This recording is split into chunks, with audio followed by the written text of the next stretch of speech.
Google pixel 7 ক্যামেরার জন্য আমরা সেরা ফোন হিসেবে জানি, তবে এটা কি আসলে বাংলাদেশে যে দামে পাওয়া যায় তাতে কেনা উচিত নাকি উচিত না? আপনারা হয়তো অলরেডি জানেন স্মার্টফোনটি আমাদের কাছে আরও প্রায় এক সপ্তাহের বেশি সময় আগেই এসেছিল এবং আমরা এটাকে ব্যবহার করলাম। আনবক্সিং ফার্স্ট ইমপ্রেশনের ভিডিও দেওয়া হয়েছিল।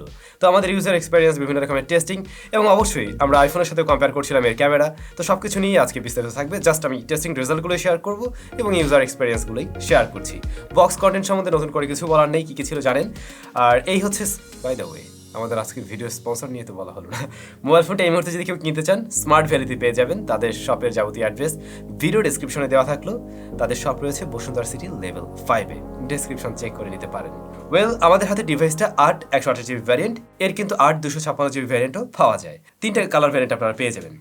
যাই হোক, ডিজাইনের দিক থেকে লাস্ট ইয়ারের সাথে অনেকটাই মিল রাখে। তবে আমরা যদি গুগল পিক্সেল 6 এর সাথে কম্পেয়ার করতে চাই, দেন এর সাইজ কিছুটা ছোট, অর্থাৎ 0.1 ইঞ্চ ছোট বলতে পারেন, 10 গ্রামের মতো লাইটার এবং অবশ্যই হ্যান্ড ফিল দারুণ। যেহেতু ফোনটার ফর্ম ফ্যাক্টরটা আসলে অনেক বেশি বড় না, যারা একটু কম্প্যাক্ট সাইজের ফোন পছন্দ করে তাদের মনে হয় এটা পছন্দ হবে। অনেক ছোট না, অনেক বড়ও না।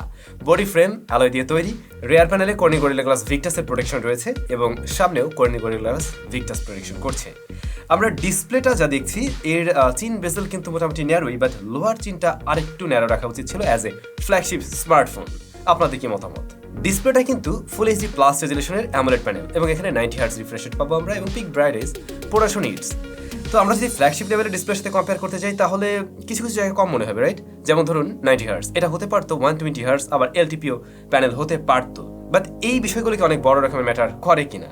আমার মনে হয় খুব একটা করে না, কারণ এর যে 90 হার্টজ সেটা ঠিকভাবে পুশ করছে এবং কখনোই আমার মনে হয়নি আমি 120 হার্টজ ব্যবহার করছি না বা সেই ফিলটা আসলে দিচ্ছিল না। হ্যাঁ, অবশ্যই 90 হার্টজের তুলনায় 120 হার্টজ বেশি, সেটা থাকলে আরও ভালো হতো, বাট কম রয়েছে সেই ফিলটা করবেন না। HDR10+ এর সাপোর্ট থাকছে, আর একটু আগে আমি না বললাম এটাতে 1500 নিট পিক ব্রাইটনেস সাপোর্ট করবে, এখানে একটু ভুল হয়েছে, এটা হবে 1400 নিট পিক ব্রাইটনেস, মানে মুখ দিয়ে বের হয়ে গেছিল আর কি। যাই হোক, আপনারা কিন্তু এখানে সাপোর্ট পেয়ে যাবেন HDR, নেটফ্লিক্স এবং অবশ্যই প্রাইম ভিডিও বা ইউটিউবের ভিডিওগুলো HDR প্লে করতে পারবেন। এই ডিসপ্লের ইউজার এক্সপিরিয়েন্স আমাদের অবশ্যই ভালো ছিল, এটা খুবই রেসপন্সিভ, টাচ রেসপন্স ভালো পেয়েছি এবং এর রিফ্রেশ রেট সেটাও ঠিকঠাকভাবে একদমই পুশ করতে পারছিল। ওভারঅল ডিসপ্লেটা ভালো লাগছে, জাস্ট বলবো লোয়ার চিনটা আরেকটু ন্যারো করা যেত, দ্যাটস ইট। এই ফোনটা IP68 dust and water resistant, তো বলা যেতে পারে টুকটাক পানি টেনে লাগাতে পারবেন। কোম্পানি ক্লেম করছে আপনি চাইলে 1.5 মিটার পানির নিচে 30 মিনিটের মতো রাখতে পারবেন। তবে কেউ তো আর এভাবে রাখতে যাবেন না, জাস্ট পানির ছিটে ফোটা লাগলে আর সমস্যা হচ্ছে না। তবে এই ফোনটার একটা ব্যাপার আমি নোটিস করেছি যে বিষয়টা আমার ভালো লাগেনি, এর যে বাটন। হ্যাঁ, রাইট সাইডে বাটন, একে তো ভলিউম বাটন নিচে, তার উপরে রয়েছে হোম বাটন। যাক, সেটা নিয়ে সমস্যা না, সমস্যাটা হলো এগুলো প্রচণ্ড পরিমাণে টাইট, হাতে লাগবে এবং ভালোই জোরে প্রেশার দিতে হয়, যে বিষয়টা মানে একদম কড়াস কড়াস করে ওঠে আর কি, যে বিষয়টা আমার ভালো লাগেনি এবং স্ক্রিনশট নিতে গিয়ে আমি একটু প্যারায় পড়ছিলাম। তবে ডিসপ্লের তলায় থাকা ফিঙ্গারপ্রিন্ট স্ক্যানারটা কিন্তু লাস্ট ইয়ার থেকে ইমপ্রুভমেন্ট এসেছে এবং আগের তুলনায় আমার কাছে একটু ফাস্টার মনে হয়েছে। এটা প্রত্যেকবারে একুরেটলি কাজ করছিল এবং খুব দ্রুত সময় আনলক করতে পারছিল, যেমনটা আপনারা দেখছেন। একটু উপরের দিকে লাগতে পারে, বাট ইউজ টু হয়ে যাবেন অবশ্যই। আমরা চলে আসছি এর অপারেটিং সিস্টেমে।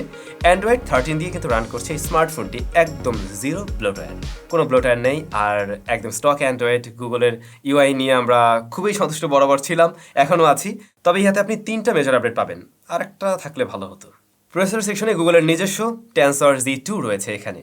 টেনসর মানে ফার্স্ট যেটা ছিল গুগলের, ওইটার সাথে যদি আমরা Z2 এর কম্পেয়ার করতে যাই, দেন এখানে হায়ার ক্লক এবং বলতে পারেন নিউ জিপিও থাকছে।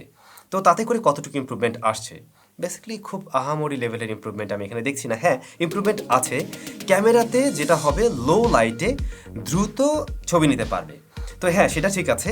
আর এর বাইরে পারফরমেন্সে কিন্তু আমরা আহামরি পরিবর্তন দেখছি না। যেমন এই প্রসেসরটা কিন্তু 5nm এর, হ্যাঁ এটা 5nm এর, আমরা ভেবেছিলাম এটাও 4nm দিয়ে আসবে, বাট না, সেরকম না। আপনারা যদি স্কোরটা দেখেন তাহলে আমরা এই মুহূর্তে অন্যান্য ফ্ল্যাগশিপ ফোনে লাইক 8 Gen 1 প্রসেসরযুক্ত স্মার্টফোনের সাথে কম্পেয়ার করতে গেলে এটা পিছিয়ে থাকবে। হ্যাঁ, অবশ্যই পিছিয়ে থাকবে স্কোরের দিক থেকে।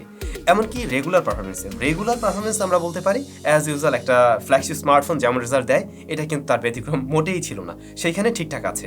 তবে মাঝে মধ্যে ফোনটা একটু ওয়ার্ম হচ্ছিল, ভালো রকমেরই বলা যায়, হাতে ফিল দেয়, যেহেতু মেটাল বডির, আবার রিয়ার প্যানেলটা গ্লাস, হাতে আপনি একটা ফিল পাবেন। এটা লাইক 38 থেকে 40 ডিগ্রির কাছাকাছিও চলে আসছিল, কিন্তু ওভার হিটিং বা এতে করে পারফরমেন্স ড্রপ করে ফেলে, এই ধরনের প্রবলেম আমরা ফেস করিনি। আমি যখন বেঞ্চমার্ক স্কোর দেখছিলাম, দেন গেমিংয়ের টাইমে, অথবা একসাথে একটু ভারী কাজ করতে গিয়ে, ইন্টারনেট থেকে কোনো কিছু ডাউনলোড করতে গিয়ে, তাতে মনে হচ্ছিল হ্যাঁ ফোনটা মোটামুটি একটু ওয়ার্ম হয়। শুরুতেই বলছিলাম আমাদের ডিভাইসটা 8/128GB ভ্যারিয়েন্টের, স্টোরেজ সলিউশন UFS 3.1। তো রেগুলার কাজ বাজে একদমই ফ্লুয়েন্ট মনে হয়েছে, র্যাম ম্যানেজমেন্ট, ইভেন মাল্টিটাস্কিং কাজ করা, এই বিষয়গুলো ঠিকঠাক ছিল।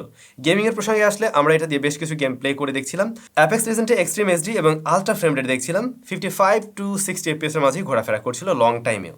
আর আলট্রা এইচডি এবং আলট্রাতে আমরা দেখছিলাম 60 FPS একদম কনস্ট্যান্টলি ধরে রাখতে পারছিল। ইভেন দীর্ঘ সময় গেম প্লেতেও কিন্তু এই সেটিংসে খুব বেশি ফোনটা গরম হচ্ছিল না, আর ফ্রেম রেটও আপ ডাউন করতে দেখিনি। তো আলট্রা এইচডি আলট্রাতেই অ্যাপেক্স লিজেন্ডে ভালো রেজাল্ট পেয়েছি আমরা। দেন আমরা পাবজি রান করি, যা এইচডিআর এক্সট্রিমে প্লে করা যায় সর্বোচ্চ, এবং সেই সেটিংসেই এই স্মার্টফোন একটা বেটার রেজাল্ট দিতে পারছিল।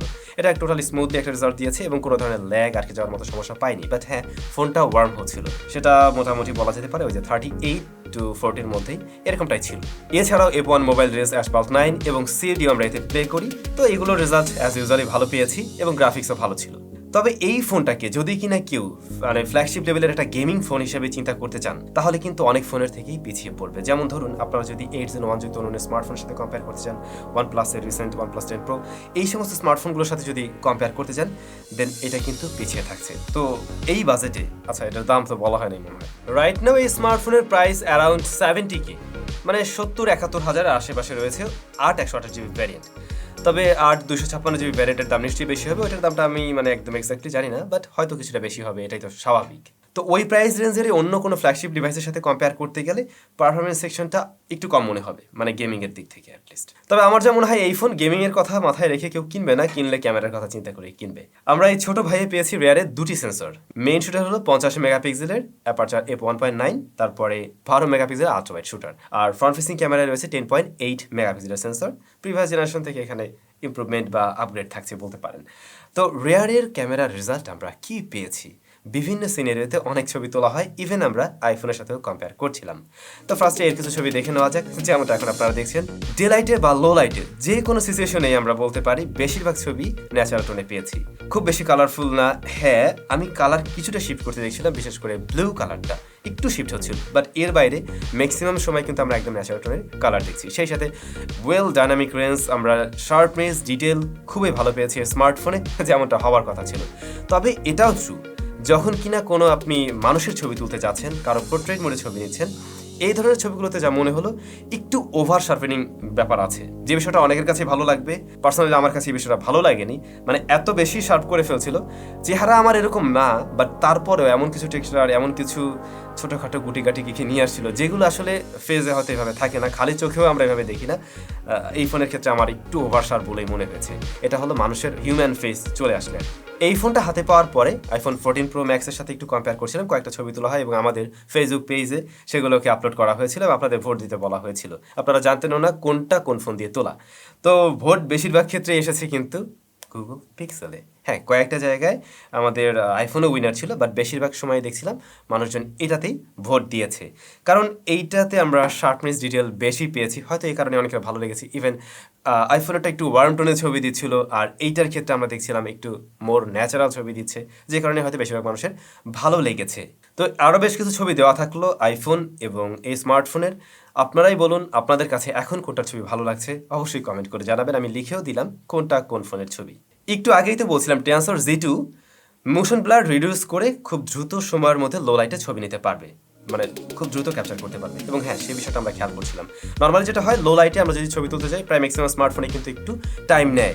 অনেক সময় হাত যদি একটু শেক এরকম থাকে, তাহলে ছবিটা ততটাও ভালো আসে না। বাট এবারে দেখলাম একদম লো লাইটেও আগের তুলনায় একটু ফাস্টার ছবি দিতে পারছিল, এবং ছবিগুলো ভালো শার্পনেস, ডিটেল ধরে রাখতে পারছে। লাইট হাইলাইট পেলে সেটাকে খুব সুন্দর করে ব্যালেন্স করতে পারছে। ঠিকঠাক কালার টোনের পাশাপাশি ভালো ডিটেল পাওয়া যাচ্ছিল লো লাইটের ছবিতে। গুগল পিক্সেল 7 এবং 7 Proতে নতুন একটা ফিচার যোগ হয়েছে। আপনি ছবি তুলতে গিয়ে ধরুন ছবিটা একটু ব্লারি হয়ে গেল, অথবা আপনার পুরাতন কোনো ছবি আছে যেগুলো একটু ব্লার অতটা শার্প না, ওই ছবিও চাইলে স্মার্টফোনে নিয়ে আপনি এক ক্লিকেই সেগুলোকে আনব্লার করে ফেলতে পারেন। সেরকম একটা ফিচার অ্যাড হয়েছে।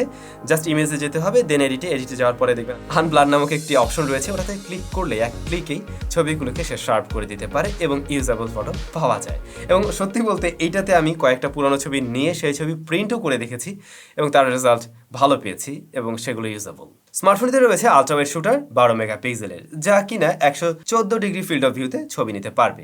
আলট্রা ওয়াইডের ছবিগুলো জাস্ট একবার দেখুন। মেইন ক্যামেরার সাথে যদি কম্পেয়ার করা হয় তাহলে কিন্তু এখানে আমরা কালারের তফাৎ পাবো না, সেম কালার টোনটাই ধরে রাখতে পারছে, যেটা ম্যাক্সিমাম স্মার্টফোনের ক্ষেত্রে আমরা মিস করি। তো এই জায়গাটা অবশ্যই ভালো। পাশাপাশি আমরা দেখছি শার্পনেস, ডিটেল ভালোভাবেই ধরে রাখতে পারছে। এমনকি লো লাইটেও আলট্রাওয়াইড শুটারের ছবির কোয়ালিটি একদমই ঠিকঠাকভাবে ধরে রাখতে পারছিল মেইন ক্যামেরার মতো, অর্থাৎ ইউজেবল ছবি এখান থেকে পেয়ে যাবেন। ম্যাক্সিমাম স্মার্টফোনে দেখা যায় লো লাইটে ততটা ভালো রেজাল্ট দেয় না, বাট এটা ভায়া গুগলের ফোন। ফ্রন্ট ফেসিং ক্যামেরা 10.8 মেগাপিক্সেলের, এবং সত্যি বলতে এইটার ফ্রন্ট ফেসিং ক্যামেরা আমার 14 প্রো ম্যাক্সের চাইতে অনেকটাই ভালো লেগেছে। বেশ সুন্দর ছবি দিতে পারে, সুন্দর বলতে মানে সব কিছুই আমার ভালো লেগেছে। যেমন ধরুন ভালো ডিটেল ধরে রাখতে পারছে, সেই সাথে ব্যাক সাইডে যদি কোনো হাইলাইটও চলে আসে সেটাকে কত সুন্দর করে ব্যালেন্স করছে দেখুন। এমনকি আমি যে ছবিটা মানে আমার যে ছবিগুলো সেগুলো দেখুন আমি সাদা শার্ট পরা, অনেক সময় দেখা যায় ফ্রন্ট ফেসিং ক্যামেরায় সাদা ড্রেস, সাদা শার্ট আমরা যদি পরে থাকি সেটা খুব ভালোভাবে মেনটেন করতে পারে না। দেখবেন যে একটু মানে জ্বলতে থাকে, ফেসটাকে ঠিকঠাক রাখতে গিয়ে সাদা শার্টটা হয় জ্বলে যায়, অথবা সাদা শার্ট ঠিক রাখতে গিয়ে দেখবেন যে ফেসটা ব্ল্যাক করে ফেলছে এরকম। তো এই সমস্ত বিষয় ঠিকঠাক রেখে প্রপারলি একটা সুন্দর ছবি দিতে পারছে। এমনকি ফ্রন্ট ফেসিং ক্যামেরা লো লাইটেও ভালো রেজাল্ট দিয়েছে, সেখানেও প্রপার শার্পনেস, ডিটেল আমরা পেয়েছি। আর এর মেইন ক্যামেরায় ভিডিও রেকর্ড করা যাবে 4K 60 FPS এ, এবং ফ্রন্ট ফেসিং ক্যামেরা আমরা ভিডিও রেকর্ড করতে পারবো 4K 60 FPS এ। রেয়ারে আমরা ওআইএস পেয়েছি। স্ট্যাবিলিটি যেমনটা দেখছেন, আমি এই ভিডিওটা একদম হ্যান্ডহেল্ড হাতে ধরেই করছিলাম, এবং আমার মনে হয় স্ট্যাবিলিটি যথেষ্ট ভালো। ইভেন আমরা যদি আইফোনের সাথেই কম্পেয়ার করে বলি, যদি একসাথে আমার ফুটেজ নেওয়া হয়নি তারপরে বলে দিচ্ছি, আমি আইফোনের সাথে অলমোস্ট সেম রেজাল্টটাই পেয়েছি। হ্যাঁ, আইফোনটা একটু স্ট্যাবিলিটির দিক থেকে এগিয়ে থাকে, বাট গুগল আমার মনে হয় ভিডিওর দিকে আরও অনেকটাই সিরিয়াস হয়েছে। যেমন তাদের আমরা দেখতাম কি ফটোগ্রাফি নিয়ে চিন্তাভাবনা বেশি ছিল, বাট রাইট নাও দাঁড়িয়ে তাদের ভিডিও কোয়ালিটিতে হিউজ ইমপ্রুভমেন্ট এসেছে। যেমনটা আপনারা দেখছেন ভালো ডিটেল ধরে রাখতে পারছে ভিডিও, এবং এর ভিডিও অবশ্যই একদম কাজে লাগানোর মতো। পাশাপাশি আমরা এখানে কিন্তু সিনেমেটিক মোড পেয়েছি। সিনেমেটিক মোডে দেখলাম ব্যাকগ্রাউন্ড ব্লারনেসটা আইফোনের তুলনায়ও একটু ন্যাচারাল লাগছে, তবে হ্যাঁ মাঝে মধ্যে মিসম্যাচ করে, কিছু রেস্ট্রিকশনে মিসম্যাচ করে। পাশাপাশি এটা আবার 1080p রেকর্ড করতে পারে, যেখানে আইফোন 14 প্রো ম্যাক্স আমরা বা আইফোন 14 প্রোতে পেয়েছি কি 4K তে রেকর্ড করার সুবিধা, 4K 30fps। সো ওই জায়গাটাতে একটু পিছিয়ে থাকবে। ক্যামেরা সেকশনে আমার এক্সপেকটেশন ফুলফিল করতে পেরেছে, এবং আমার মনে হয় আপনি যদি রাইট নাও বাংলাদেশে যে দামে পাওয়া যায় এই দাম দিয়েও কিনেন তাহলে ক্যামেরার জন্য এটা ভালো ফোন হচ্ছে। স্টেরিও স্পিকার রয়েছে উপরে নিচে, ভলিউম লেভেল ঠিকঠাক আছে, এবং ফুল ভলিউমে আমরা কিন্তু কোনো ধরনের ডিস্টরশন পাইনি। আর গেমিং বা মুভি দেখা সে সমস্ত সময় মনে হয়েছে এর sound enough good. 4355 mAh battery রয়েছে এর মাঝে, এবং 20 ওয়াট চার্জিং সিস্টেম সাপোর্ট করবে। ওয়্যারলেস চার্জিং সিস্টেমও 20 ওয়াট সাপোর্ট করছে। আমরা এর থেকে এসওটি পেয়েছি মোটামুটি বলা যায় 5.5 থেকে 6 ঘন্টার মতো। আর একটু বেশি পেলে খারাপ হতো না, তবে একদিন এই ফোনটা ইজিলি চালানো যায়। যদি আপনি রেগুলার ব্যবহারকারী হয়ে থাকেন একদিন তো অনায়াসে চালাতে পারবেন, আর হেভি ইউজার হয়ে থাকলে দিন শেষে বা দিন শেষ হওয়ার আগে হয়তো একবার চার্জ করে নিলেই চলবে। আর আমি টেস্ট করছিলাম 33 ওয়াটের চার্জার দিয়ে, অ্যারাউন্ড 50% চার্জ হতে সময় লেগে যাচ্ছিল 37 মিনিটের মতো। তো এই ছিল Google pixel 7 pro review. Definitely আমরা দেওয়ার ট্রাই করবো। এর বড় ভাই ওইটার ক্যামেরা এবং ডিসপ্লেতে ইমপ্রুভমেন্ট আছে, আপনারা জানেন যেমন ডিসপ্লেটা হলো LTPO 120 Hz, যে বিষয় নিয়ে একটু আগে বলছিলাম। দেন ক্যামেরায় আরও একটি সেন্সর রয়েছে টেলিফটো, তো ওইটা অবশ্যই আমরা ট্রাই করবো রিভিউ দেওয়ার জন্য। তো এই স্মার্টফোনটা যখন আমাদের হাতে আসে তখন যে প্রাইসিংটা ছিল লাইক 90,000-এর আশেপাশে ছিল, 90,000-এর মতোই ছিল, কিন্তু এখন দেখুন এটার দাম কিন্তু 70,000। তো দাম অলরেডি অনেকটাই নাই, মানে 20,000 টাকা অলমোস্ট নেই। তো সেই জায়গায় এখন একটা বেটার প্রাইসিংয়ে আছে, এবং এরকম প্রাইস পয়েন্ট থেকে আমরা ক্যামেরার জন্য কোনো একটা ভালো স্মার্টফোন চয়েস করতে চাইলে ডেফিনেটলি এটা আপনাদেরকে রিকমেন্ড করা যায়। আর ডে বাই ডে প্রাইস আরও কিছুটা কমবে, তখন এটা আরও একটা বেটার পজিশনে যাবে নিশ্চয়ই। আর তারপরেও ওই যে গেমারদের কথা, গেমারদের যদি মানে চিন্তা থাকে আমি গেমিংই করবো এই ডিভাইস নিয়ে, তাহলে বলবো ভাই এটা না আপনার জন্য, অন্য ডিভাইস আছে সেটা অবশ্যই দেখতে পারেন। বাট ক্যামেরা এবং মাঝে মাঝে গেমিং করবেন দেন এই ডিভাইসটা চয়েস করা যায়। পাশাপাশি এইটার একটা ব্র্যান্ড ভ্যালু আছে, গুগলের ফোন এবং সফটওয়্যারের বিষয় আছে, সেই সমস্ত বিষয় মাথায় রেখে ডেফিনেটলি এটাকে আপনি চয়েস করতে পারেন। ভালো থাকুন, সুস্থ থাকুন, দেখা হচ্ছে নতুন ভিডিওতে।